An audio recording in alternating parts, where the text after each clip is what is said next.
Oh, hello there. I was just tweeting that we were about to start the show. Welcome to Talk of the Town, Socially Digital. I'm your host, Mark Schreiner, and for the next 30 minutes, we're going to take a look at this cultural phenomenon known as social networking, or more generally, social media.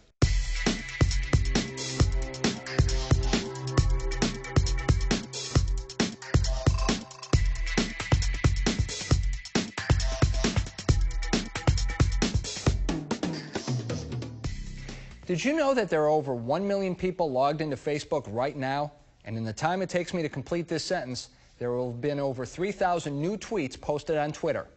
Social media is so deeply embedded in our society that most of us take it for granted, and we don't take the time to think about how it affects our lives as well as the way we communicate. This phenomenon is the focus of Socially Digital. Joining us in studio will be several social media experts to discuss their opinions on topics ranging from basic use of social media to how it's being used for reasons far beyond what it was originally intended for. But before we jump in, let's take a look at the evolution of social media and ask the question, how did this happen? The beginnings of social media date back to 1971 when computer programmer Ray Tomlinson sent the first email. A year later, Plato, the first digital group chat program, was created. By the end of the decade, newsgroups started sharing information over private computer networks, leading to the introduction of open bulletin boards in 1984. Things started to pick up around 1990 when CERN, the first dedicated web server, went online, and Tim Berners-Lee started the first blog, What's New, 2 years later.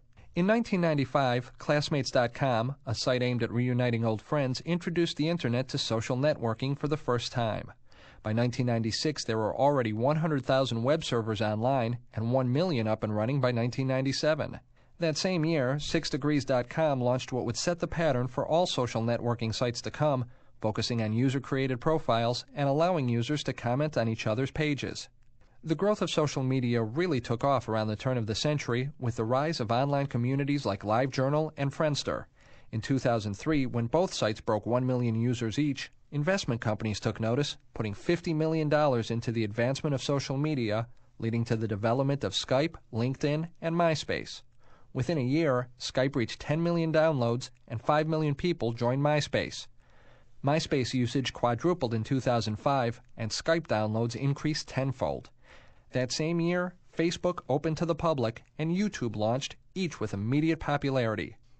By 2006, YouTube was receiving 100 million views a day, and Facebook achieved over 12 million active members. 2007 showed the largest growth spurt so far, with both Facebook and MySpace quadrupling their user base, and Twitter, only a year old, receiving 60,000 tweets a day. Social media use continues to grow. Twitter gets 750 tweets a second, while YouTube attracts 2 billion views a day. MySpace has grown to 122 million users, and Facebook has pulled ahead as the largest social media site with 500 million active users as of July 2010, making it the most accessed website on the Internet. We asked USF psychology professor Judith Bryant why people are so attracted to social media. It's inherently viral in the sense that you connect to friends, those friends connect to other people, they see who your friends are, and so on. It seems as if the design of it is meant to include ever-expanding networks of people and organizations. I do think there are several human needs that are fulfilled by the use of these social media. It's a very important need to be connected to others. We're social animals. We also caught up with St. Pete Times staff writer Arlene Spenceley to get her views on how social media is changing the way we communicate. I think social media makes us bolder when we're behind a computer screen. It allows us to say more than we probably would, and that can be good things or bad things. Social media gives us instant access to a lot of information that would otherwise take a long time to acquire. You don't have to go on 4 dates with one person to find out as much as you could find out in an instant on Facebook. So I think that attracts a lot of people, especially in a culture like ours, to do something so instantly and so quickly. They love it. This is a culture of convenience, and a tool like that is priceless. So yeah, I don't think it's a fad. I think that it's definitely a permanent part of life. With the explosive expansion of social media, these sites have grown from a way to keep college students connected into a forum for the masses to communicate about anything on a daily basis. Social networking profiles are no longer limited to younger generations. Corporations, pets, and even inanimate objects can all be found on one or more of the seemingly infinite amount of social networking sites.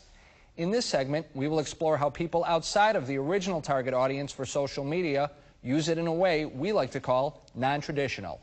The most popular social networking site is Facebook. Originally designed as a communication tool for college students, Facebook has now expanded to include just about anyone above the age of 13. But according to a Pew Internet and American Life Project survey last year, about 38% of Americans above the age of 65 use the Internet now. Senior citizens are the fastest growing user group on Facebook, with a 35% increase in just the past 6 months.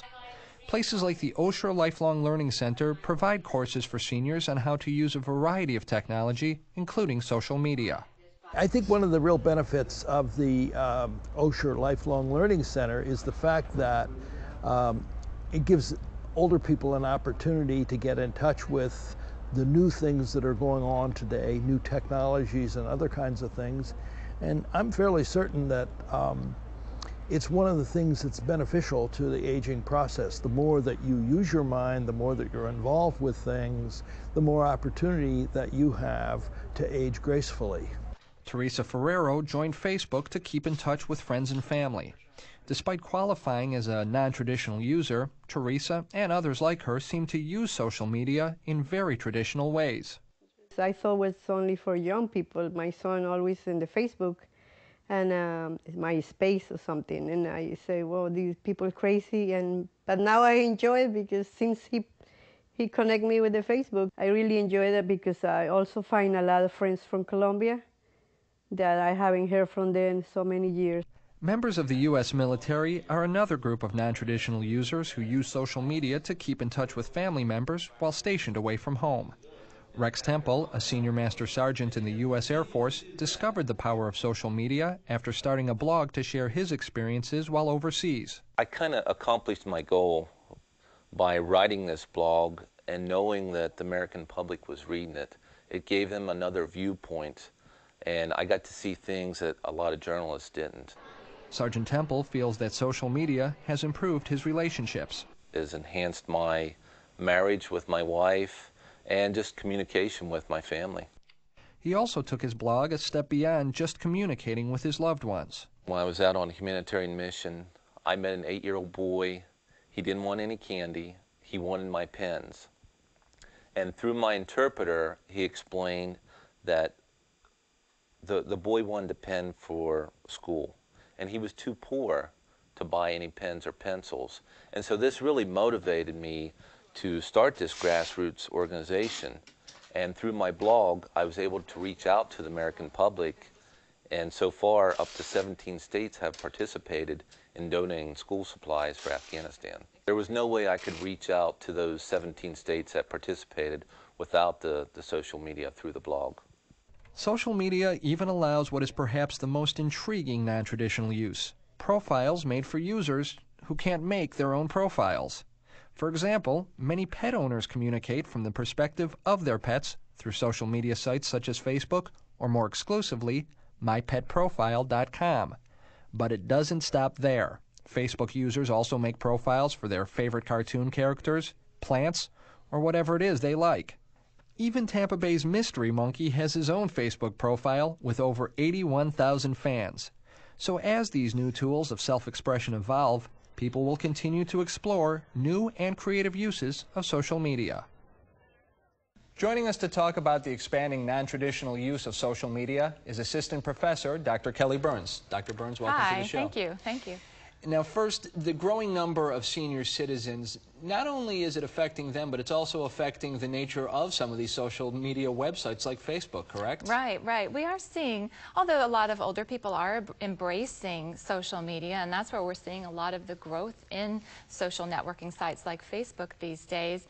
And it does give them a great opportunity to connect with grandchildren and children and friends from a long time ago. We're also seeing some younger people saying, I don't know if I want to be on a social network with my parents or with my grandparents. parents. So they are finding their own networks, and there are some cropping up. There's one, for example, called College Only, which, as the name suggests, is college students only. So they are finding their own places online. Wow.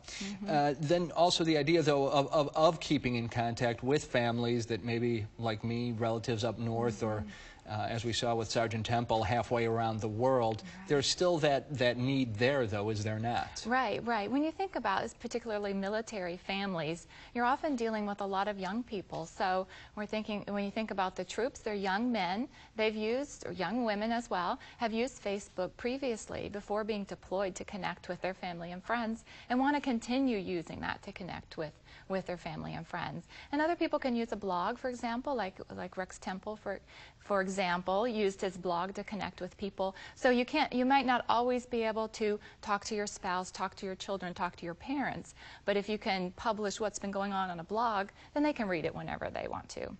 But isn't there also the danger of, yes, halfway around the world communicating with someone is fine, but when they're in the next room, maybe your your coworker or your roommate or something, you're too busy with this as opposed to the face-to-face. Right, exactly. We are missing out on some of that important face-to-face communication when we rely so much on social networks.